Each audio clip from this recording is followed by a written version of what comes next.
कृष्ण जी की अद्भुत लीलाएं। भगवान श्री कृष्ण ने जीवन के विभिन्न पहलुओं को दर्शाते हुए अनगिनत लीलाएं की हैं। इन लीलाओं में से कुछ विशेष लीलाएं उनकी दिव्य शक्ति, प्रेम और करुणा को प्रदर्शित करती हैं। कृष्ण जी का बचपन बहुत ही चमत्कारी था। बाल्यकाल में उन्होंने अपनी अद्भुत शक्तियों से गोवर्धन पर्वत को अपनी अंगुली पर उठाया और गोकुलवासियों को इंद्रदेव के प्रकोप से बचाया। उन्होंने कंस को परास्त किया और उसे उसकी नीचता का एहसास दिलाया। एक और प्रसिद्ध लीला है उनकी माखन चुराने की। कृष्ण जी ने माखन चुराकर यशोदा मां को कई बार परेशान किया, परंतु उनका यह क्रीड़ा गोकुलवासियों के लिए बहुत ही आनंदकारी थी।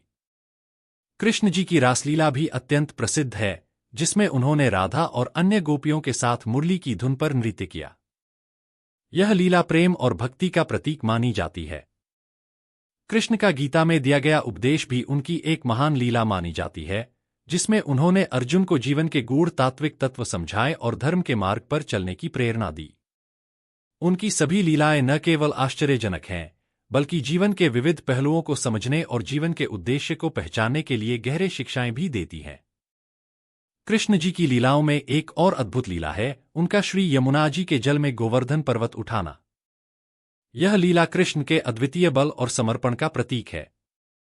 जब इंद्रदेव ने गोकुलवासियों पर मूसलधार बारिश भेजी, तो कृष्ण ने अपनी छोटी अंगुली पर गोवर्धन पर्वत उठा लिया और सभी गोपियों को उसकी छाव में सुरक्षित किया। इसके अलावा कृष्ण जी का महाभारत में भाग लेना भी एक अद्भुत लीला मानी जाती है। उन्होंने अर्जुन को गीता का उपदेश दिया, जो न केवल युद्ध के संदर्भ में, बल्कि जीवन के हर पहलू में मार्गदर्शन प्रदान करता है। कृष्ण की मोहिनी रूप की लीला भी प्रसिद्ध है, जब उन्होंने मोहिनी रूप धारण किया और देवासुर संग्राम में अमृत मंथन के समय देवताओं को अमृत पान कराया। यह लीला उनकी विविध रूपों में शक्ति और सौंदर्य की अभिव्यक्ति थी। उनकी लीलाएं हमेशा सत्य, धर्म और भक्ति के मार्ग को दर्शाती हैं, जो आज भी मानवता को प्रेरित करती हैं। कृष्ण जी का बचपन अनेक अद्भुत घटनाओं और लीलाओं से भरा हुआ था, जो उनकी दिव्यता और करुणा को दर्शाती हैं। जब श्री कृष्ण का जन्म हुआ, तब कंस ने उन्हें मारने के लिए अनेक प्रयास किए। यशोदा और नंद बाबा ने कृष्ण को गोकुल में सुरक्षित रखा। कृष्ण का बचपन माखन चुराने और गोवियों के साथ खेल खिलवाड़ करने में बीता।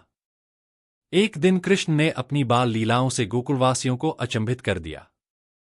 वे माखन चुराकर पकड़े गए, लेकिन कृष्ण अपनी मासूमियत से सबका दिल जीत लेते थे। वे जब भी माखन चुराते, तो यशोदा मां उन्हें दंड देने की बजाय उनकी भोली मुस्कान देखकर माफी दे देती।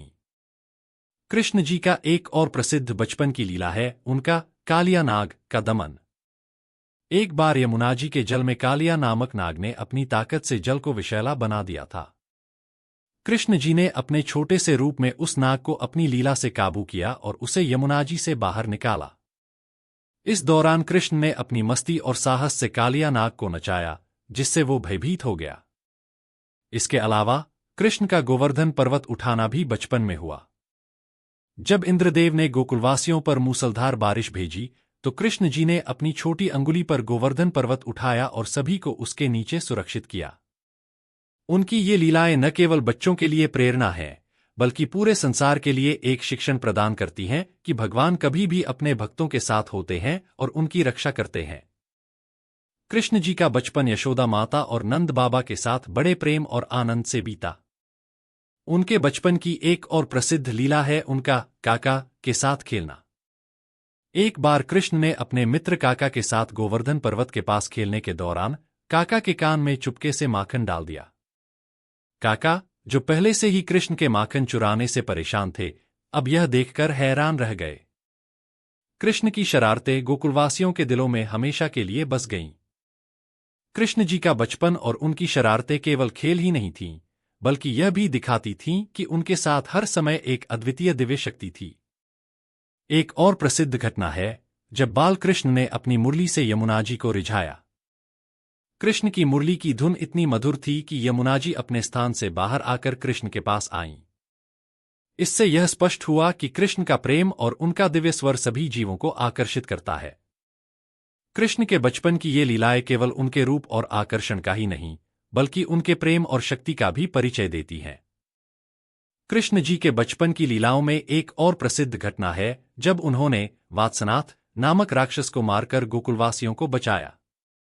यह राक्षस गोकुल के पास के जंगल में रहता था और बच्चों को अपने पंजों में फंसा लेता था। एक दिन जब कृष्ण अपने मित्रों के साथ खेल रहे थे, तो यह राक्षस एक छोटे बकरे के रूप में छुपकर आया और कृष्ण को पकड़ने का प्रयास किया। कृष्ण ने तुरंत अपनी दिव्य शक्ति से राक्षस को नष्ट कर दिया और गोकुलवासियों को सुरक्षित किया। कृष्ण जी के बचपन में एक और प्रसिद्ध लीला है, नंदनी व्रज का माखन चोरी करना। कृष्ण ने गोकुलवासियों के घरों से माखन चुराया और उन्हें अपने दोस्तों के साथ खाया। जब यशोदा माँ ने कृष्ण को माखन चुराने के कारण पकड़ा, तो कृष्ण ने अपनी मासूमियत और चुपके से मुस्कुराहट से उन्हें शांत कर लिया। यशोदा माँ उनके प्यारे चेहरे को देखकर उन्हें डांटने के बजाय उनके किलकारी में खो जाती को माखन आसानी से मिल सके। यह लीला दर्शाती है कि कृष्ण का हर कार्य प्रेम और आनंद से भरा हुआ था। इसके अतिरिक्त कृष्ण का गोवर्धन पर्वत उठाना भी एक प्रमुख बचपन की लीला है। जब इंद्रदेव ने गोकुलवासियों पर मूसलधार बारिश भेजी, तो कृष्ण ने गोवर्धन पर्वत को अपनी अंगुली पर उठाकर सभी को बारिश से बचाया। यह लीला उनके शक्ति और भक्तों के प्रति उनके प्रेम का प्रतीक बन गई। कृष्ण के बचपन की ये लीलाएं आज भी अनगिनत भक्तों को प्रेरित करती हैं और उन्हें भगवान के प्रति गहरी भक्ति की भावना से भर देती हैं। भगवान श्री कृष्ण हिंदू धर्म के महान देवता हैं, जो विशेष रूप से अपनी लीलाओं, उपदेशों और करुणा के लिए प्रसिद्ध हैं। कृष्ण का जन्म मथुरा में हुआ था और वे देवकी और वसुदेव के पुत्र थे। उनका जन्म एक महत्वपूर्ण घटना थी, क्योंकि कंस, जो उनके मामा थे, ने भविष्यवाणी के अनुसार कृष्ण को मारने का संकल्प लिया था, लेकिन कृष्ण ने कंस को परास्त कर धर्म की स्थापना की। कृष्ण जी का जीवन अद्भुत लीलाओं और कार्यों से भरा हुआ था। उनका बचपन गोकुल में बीता, जहां उन्होंने अपनी चमत्कारी शक्ति और शरारतों से सभी को मंत्रमुग्ध कर दिया। उन्होंने गोवर्धन पर्वत को अपनी छोटी अंगुली पर उठाकर गोकुलवासियों की रक्षा की। उनकी माखन चोरी की लीलाएं और रासलीला आज भी लोगों के दिलों में बसी हुई हैं। कृष्ण जी का संदेश भगवद गीता में दिया गया है, जो आज भी विश्व भर में प्रचलित है। गीता में उन्होंने अर्जुन को जीवन के उद्देश्य, कर्म, भक्ति और योग के गूढ़ तात्विक अर्थ समझाए। उन्होंने यह भी कहा कि मैं सर्वव्यापी हूं, हर जगह हूं और सभी के भीतर हूं। कृष्ण का जीवन और उनके उपदेश न केवल धार्मिक दृष्टि से महत्वपूर्ण हैं, बल्कि वे मानवीय भावनाओं, प्रेम, करुणा और सत्य के प्रतीक हैं। उनके अनुयायी उन्हें एक पूर्ण अवतार मानते हैं, जो जीवन के हर पहलू में मार्गदर्शन